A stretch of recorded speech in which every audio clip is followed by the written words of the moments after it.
पाकिस्तान से एक खबर निकलकर सामने आ रही है जिसमें बताया जा रहा है कि इमरान खान की डेथ हो चुकी है।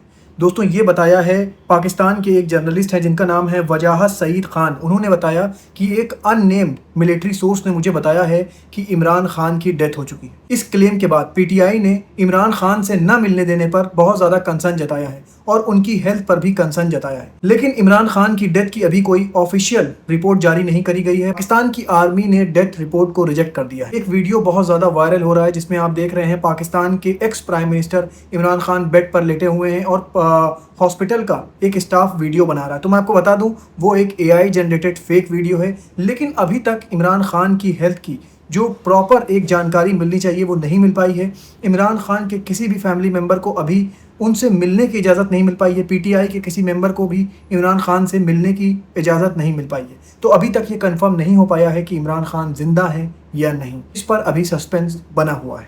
ईरान के मेजर जनरल हैं जिनका नाम है रज़ा नकदी। उन्होंने कहा कि ईरान इतनी तेज़ रफ्तार से बैलिस्टिक मिसाइल्स और ड्रोन बना रहा है जितनी तेज़ रफ्तार से वो फायर कर रहा है। मतलब कि अगर जंग के दौरान उसके बैलिस्टिक्स मिसाइल 50 फायर होते हैं तो वो 100 बैलिस्टिक्स मिसाइल बना चुकता है। मतलब कि ईरान के मेजर जनरल का कहना है कि इस वक्त ईरान अपनी जो बैलिस्टिक मिसाइल्स का प्रोडक्शन है वो काफ़ी ज़्यादा तेज़ी के साथ कर रहा है। इसी के साथ मैं आपको बता दूं नकदी ने कहा कि ईरान जो अपना ड्रोन प्रोडक्शन है वो भी इसी तरह कर रहा है। नकदी ने कहा कि अगर ये जंग कई साल भी चलती है तब भी ईरान के ऊपर कोई फ़र्क नहीं पड़ने वाला। दोस्तों इससे साफ पता चल रहा है कि ईरान एक लंबी जंग की तैयारी करके बैठा हुआ है। लेकिन दूसरी तरफ अगर अमेरिका की बात करा जाए तो अमेरिका इतनी लंबी जंग मिडिल ईस्ट में नहीं लड़ पाएगा। अब मैं आपको बता दूं इजराइल की न्यूज़ एजेंसी जेरूसलम पोस्ट से एक न्यूज़ निकलकर सामने आ रही है जिसमें बताया गया है कि ईरान की जो स्किल्ड है और उसके फायर करने का जो प्रिसाइज लोकेशन है, जो टारगेट है हिट करने का, उसमें काफ़ी ज़्यादा बदलाव आ चुका है। पहले ईरान जो टारगेट पे अटैक करता था वो कभी लगता था और कभी नहीं लगता था और ज़्यादातर उसके टारगेट को इंटरप्ट कर लेता था जो एयर डिफेंस सिस्टम्स था।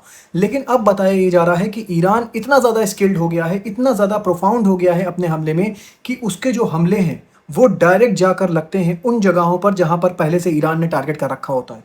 और अब ज़्यादातर एयर डिफेंस सिस्टम ईरान की मिसाइल को इंटरसेप्ट नहीं कर पा रहे हैं। इसलिए इजराइल की ये न्यूज़ एजेंसी कह रही है कि ईरान अब पहले से ज़्यादा स्किल्ड हो चुका है। मैं खबर आपको लीबिया से बता दूं। दोस्तों सदर्न लीबिया पर 2-3 दिन से लगातार वहां की ऑयल रिफाइनरीज और वहां के इंफ्रास्ट्रक्चर को टारगेट बनाया जा रहा है सुसाइडल ड्रोन से। और बताया ये जा रहा है कि ये हमले कौन कर रहा है अभी तक इसका पता नहीं चल पाया है। जो जाविया प्रोविंस है लीबिया का वो वेस्टर्न लीबिया में आता है। और बताया ये जा रहा है कल फिर एक एफपीवी ड्रोन से यहाँ पर ऑयल रिफाइनरीज पर हमला हुआ। जो आप ये जलती हुई जगह देख रहे हैं तो ये जाविया का इलाका है जहाँ पर ऑयल रिफाइनरी पर अटैक हुआ। और सबसे मज़ेदार बात दोस्तों इसमें पता है क्या है, अभी तक पता ही नहीं चल पाया है कि ये हमले कौन कर रहा है। मैं आपको बता दूं लीबिया की जो लोकल गवर्नमेंट है उसके साथ जो वहाँ का आर्म ग्रुप है जिसके साथ लीबिया की गवर्नमेंट का कॉन्फ्लिक्ट चलता रहता है।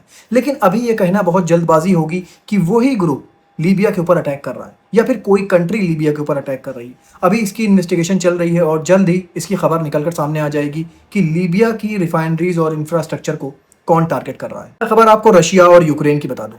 दोस्तों यूक्रेन लगातार रशिया का जो इंफ्रास्ट्रक्चर है उसको टारगेट कर रहा है। जो भी शिप रशिया की तरफ जा रही है उनको टारगेट कर रहा है। इसी को लेकर यूएसए के जो वाइस प्रेसिडेंट हैं जिनका नाम है जेडी वेंस, उनका बयान आ गया है। जेडी वेंस ने कहा है कि अगर कोई भी शिप रशिया के पोर्ट पर जा रही है तो यूक्रेन को उस पर अटैक नहीं करना चाहिए। यूक्रेन को अपने हमले रोक देना चाहिए क्योंकि बहुत सी कंट्रीज की शिप भी रशिया के पोर्ट पर जाती हैं और उन शिप्स को निशाना बनाना गलत बात है। दोस्तों ये बात कही अमेरिका के वाइस प्रेसिडेंट जेडी वेंस ने। मैं आपको बता दूं रशिया का हमला लगातार जारी है यूक्रेन के ऊपर। लगातार बैलिस्टिक्स मिसाइल से हमले कर रहा है रशिया और बताया ये जा रहा है ये हमलों में अब पहले से ज़्यादा तेज़ी आ गई है।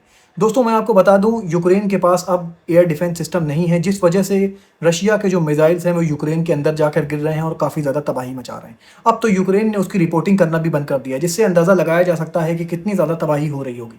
दोस्तों देखिए इसमें क्या होता है क्योंकि अभी फ़िलहाल दोनों कंट्रीज़ एक दूसरे पर अटैक कर रही हैं। यूक्रेन अपनी ड्रोन ताकतों से हमला कर रहा है और रशिया अपनी बैलिस्टिक मिसाइल से हमला कर रहा है यूक्रेन के अंदर तक। अब मैं आपको खबर रशिया और जापान की बता दूं। दोस्तों जापान के करीब एक आइलैंड है जिसका नाम है कुरिल आइलैंड। इसको लेकर हमेशा से जापान और रशिया के बीच में टेंशन बनी हुई है। जापान का कहना है कि ये आइलैंड जापान का है और रशिया का कहना है कि ये टेरिटरी, ये आइलैंड हमारा है। उसी को लेकर पुतिन का बयान आ गया है। पुतिन ने कहा है we are not threatening Japan, हम जापान को डरा नहीं रहे हैं और हम कोई क्लेम भी नहीं कर रहे हैं जापान की टेरिटरी पर। पुतिन का कहना है कि जो हमारी टेरिटरियल जगह है उस पर जापान अपना हक जता रहा है, मतलब कि जो कुरेल आइलैंड है, रशिया का कहना है कि वो हमारा है, उस पर जापान अपना हक जता रहा है। देखिए दोस्तों, इसमें क्या होता है, कोई भी कंट्री इस वक्त ऐसी नहीं है जिसका किसी के साथ कॉन्फ्लिक्ट न चल रहा हो। अगर आप उठाकर देख लीजिए मैप पर, तो कोई एक कंट्री आपको ऐसी नहीं मिलेगी जिसका इस वक्त किसी के साथ कॉन्फ्लिक्ट नहीं चल रहा है। और दोस्तों मैं आपको बता दूं, ये जो सारी चीज़ें हो रही हैं, ये धीरे धीरे करके दुनिया को वर्ल्ड वॉर की तरफ ले जा रही हैं, क्योंकि हर कंट्री एक दूसरे से उलझना चाह रही है। यूक्रेन और रशिया की जो अहम लड़ाई है वो बंद नहीं हो रही है। इतनी इसमें सीज़ फायर की कोशिश कराया गया, डोनाल्ड ट्रंप तक बीच में आ गए, लेकिन ये सीज़ फायर नहीं हो पाया।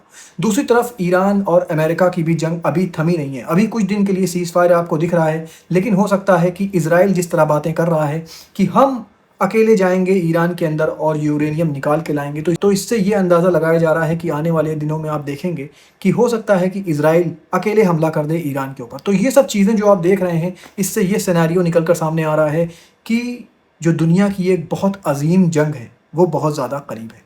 अब दोस्तों मैं आपको वेदर रिपोर्ट बता दूं, स्पेन की वाइल्ड फायर अब और तेजी के साथ फैल रही है। ये जो आप वीडियो देख रहे हैं ये स्पेन से निकल के आ रहा है और बताया ये जा रहा है लाख कोशिशों के बावजूद इस वाइल्ड फायर को अभी कंट्रोल नहीं करा जा सका है। और दोस्तों मैं आपको बता दूं, ये जो आप विजुअल्स देख रहे हैं ये कनाडा से निकल कर सामने आ रहा है। कार से कुछ लोग ड्राइव कर रहे हैं और वो वीडियो बना रहे हैं। ये वीडियो देख के आपको लग रहा होगा कोई मूवी का सीन है या फिर कोई एआई सीन है, लेकिन मैं आपको बता दूं दोस्तों, ये ओरिजिनल सीन है जो कि कनाडा के जंगलों से निकलकर सामने आ रहा है। ये जो आप चारों तरफ देख रहे हैं ये कनाडा के जंगलों में आग लगी हुई है और अभी भी कनाडा के जंगल जल रहे हैं। दोस्तों ऐसे ही खबरें लेकर मैं आपके पास आता रहूँगा। अपना बहुत ख्याल रखिए और मुझे भी अपनी दुआओं में याद रखिए।